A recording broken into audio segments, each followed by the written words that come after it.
Hello दोस्तों, नमस्कार। उन्मुक्त स्टडी सेंटर में आप सभी का स्वागत है। आज हम लोग बाल मनोविज्ञान प्रैक्टिस सेट नंबर 16 सॉल्व करेंगे, जो आपके आगामी परीक्षा टेट, सुपर टेट, सीटेट के लिए बहुत उपयोगी महत्वपूर्ण प्रश्न है। यदि आप हमारे चैनल पर नए हैं तो हमारे चैनल को शेयर और सब्सक्राइब कीजिए और हमारे बाल मनोविज्ञान पर्यावरण प्रैक्टिस सेट में प्लेलिस्ट में जाकर आप वहाँ प्रैक्टिस कर सकते हैं। आइए हम देखते हैं आज का पहला प्रश्न। आज का पहला प्रश्न है, भारतीय संविधान के किस अनुच्छेद में 6 से 14 आयु वर्ग के बच्चों के लिए निःशुल्क व अनिवार्य शिक्षा का अधिकार शामिल किया गया है? तो इसका सही उत्तर हो जाएगा डी। अनुच्छेद 21 में जो है बच्चों के लिए 6 से जो 14 आयु वर्ग के बच्चे हैं उनके लिए निःशुल्क अनिवार्य शिक्षा जो है का अधिकार शामिल किया गया है। इनका मौलिक अधिकार है ये। इसकी हम व्याख्या देख लेते हैं। भारतीय संविधान के अनुच्छेद 21A में जो है 6 से 14 आयु वर्ग के बच्चों के लिए निःशुल्क व अनिवार्य शिक्षा का अधिकार शामिल किया गया है। आगे बढ़ते हैं। अगला हमारा प्रश्न है, क्रेस्मर ने व्यक्तित्व को निम्न में से किस प्रमुख प्रकार में वर्गीकृत किया है? तो इसका सही उत्तर हो जाएगा उपरोक्त सभी। कृशकाय, सुडोलकाय, गोलकाय जो है इन क्रेस्मर ने व्यक्तित्व को इन सभी भागों में विभाजित किया है। इसकी हम व्याख्या देख लेते हैं। क्रेस्मर ने शरीर की रचना की दृष्टि से व्यक्तित्व को 3 भागों में विभाजित किया है, लंबकाय, सुडोलकाय, गोलकाय। ठीक है। इसके अगला हमारा प्रश्न है, टीएटी का उद्देश्य निम्न में से किसका मापन है? तो इसका सही उत्तर हो जाएगा बी, अभिक्षमता का। ठीक है। टीएटी का उद्देश्य जो है किसका मापन करता है? अभिक्षमता का। इसकी व्याख्या देख लेते हैं हम। टीएटी का उद्देश्य है अभिक्षमता का मापन करना। टीएटी अध्यापन अभिक्षमता परीक्षण का निर्माण सिंह और शर्मा ने किया था। ठीक है। आगे बढ़ते हैं। अगला हमारा प्रश्न है, संघनन का सिद्धांत निम्न में किसकी व्याख्या करता है? तो इसका सही उत्तर हो जाएगा बी, स्मृति का। संघनन का सिद्धांत जो है स्मृति का व्याख्या करता है। ये इसकी व्याख्या देख लेते हैं हम। संघनन का सिद्धांत स्मृति से संबंधित है, यह मस्तिष्क में सूचनाओं के संचयन से संबंधित है। आगे बढ़ते हैं। अगला हमारा प्रश्न है, निम्न में से कौन सी शिक्षा विज्ञान की सर्वाधिक व्यक्तिनिष्ठ विधि है? तो इसका सही उत्तर हो जाएगा अंतर्दर्शन। अंतर्दर्शन जो है शिक्षा विज्ञान की सर्वाधिक व्यक्तिनिष्ठ विधि है। इसकी हम व्याख्या देख लेते हैं। शिक्षा विज्ञान की सर्वाधिक व्यक्तिनिष्ठ विधि अंतर्दर्शन विधि है। इसमें विद्यार्थी या व्यक्ति के जीवन का इतिहास जानकर निष्कर्ष निकालते हैं। अगला हमारा प्रश्न है,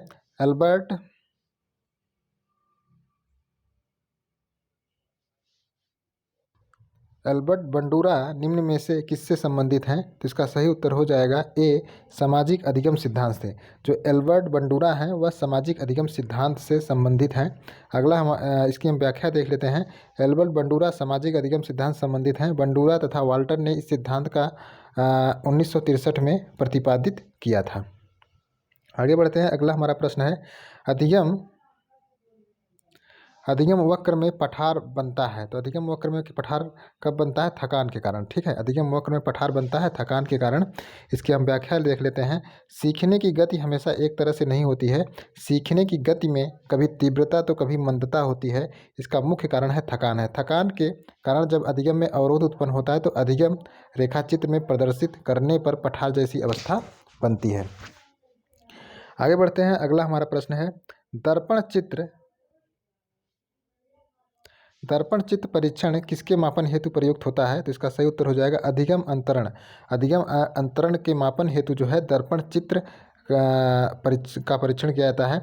इसकी हम व्याख्या देख लेते हैं। दर्पण चित्र परीक्षण जो है अधिगम अंतरण को मापने हेतु प्रयुक्त होता है।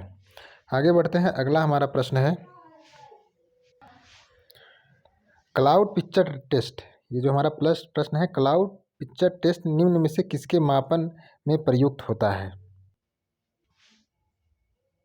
तो ये व्यक्तित्व के मापन में ये टेस्ट प्रयोग किया जाता है। क्लाउड पिक्चर टेस्ट जो है व्यक्तित्व के मापन में प्रयुक्त होता है। इसकी हम व्याख्या देख लेते हैं। क्लाउड पिक्चर टेस्ट व्यक्तित्व के मापन में प्रयुक्त होता है। यह प्रक्षेपी प्रकार का परीक्षण है। ठीक है। अगला हमारा प्रश्न है, निम्न में कौन सा शेष से भिन्न है? तो इसका सही उत्तर हो जाएगा सी, रैवेन का परीक्षण। रैवेन का जो परीक्षण है वह शेष से भिन्न है। TAT 16 PF draw a man परीक्षण व्यक्तित्व परीक्षण है। तो जबकि रैवेन का परीक्षण जो है अशाब्दिक परीक्षण है। ठीक है। और रैवेन का जो परीक्षण है अशाब्दिक परीक्षण है और टीएटी और 16 पीएफ डॉक्टर ए मैन परीक्षण जो है व्यक्तित्व परीक्षण है। आगे बढ़ते हैं। अगला हमारा प्रश्न है, सूझ या अंतर्दृष्टि के सिद्धांत का प्रतिपादन किसने किया था? तो इसका सही उत्तर हो जाएगा बी, गेस्टाल्टवादी मनोवैज्ञानिकों ने सूझ या अंतर्दृष्टि का सिद्धांत, अंतर्दृष्टि के सिद्धांत का प्रतिपादन किया था। इसकी हम व्याख्या देख लेते हैं। अधिगम से संबंधित सूझ या अंतर्दृष्टि सिद्धांत का प्रतिपादन गेस्टाल्टवादी मनोवैज्ञानिक ने किया था, जिसमें वोल्फगैंग कोहलर और कुर्ट कोफका प्रमुख हैं। अगला हमारा प्रश्न है, मैकडूगल के अनुसार प्रत्येक मूल प्रवृत्ति से संबंधित होता है। तो इसका सही उत्तर हो जाएगा बी, संवेग। संवेग जो होगा मैकडूगल के अनुसार प्रत्येक मूल प्रवृत्ति से जो संबद्ध होता है वह संवेग है। ठीक है, इसकी हम व्याख्या देख लेते हैं। मैकडूगल के अनुसार संवेग प्रत्येक मूल प्रवृत्ति से संबद्ध होता है। 14 मूल प्रवृत्तियाँ होती हैं, 14 ही संवेग होते हैं। भय, क्रोध, घृणा, वात्सल्य, करुणा, कामुकता आदि ये सब क्या हैं? संवेग। अगला हमारा प्रश्न है, पूर्व अनुभव के आधार पर संवेदना को अर्थ प्रदान करना कहलाता है। तो इसका सही उत्तर जो होगा प्रत्यक्ष ज्ञान। प्रत्यक्ष ज्ञान जो है पूर्व अनुभव के आधार पर संवेदना को अर्थ प्रदान करना कहलाता है। व्याख्या देख लेते हैं। पूर्व अनुभव के आधार पर संवेदना को अर्थ प्रदान करना प्रत्यक्ष ज्ञान कहलाता है। आगे बढ़ते हैं। अगला हमारा प्रश्न है, 5 वर्ष के मोहन की मानसिक आयु 8 वर्ष है, उसकी बुद्धि लब्धि कितनी होगी? तो इसके लिए एक सूत्र है, आप लोग देख लीजिए।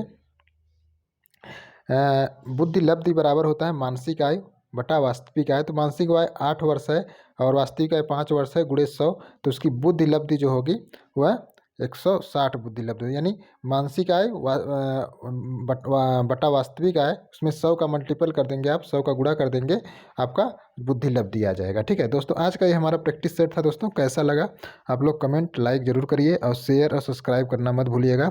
और यदि आप हमारे चैनल पर नए हैं तो पर्यावरण और बाल मनोविज्ञान के प्रैक्टिस सेट जो है प्लेलिस्ट में जाकर सॉल्व कर सकते हैं। Thank you.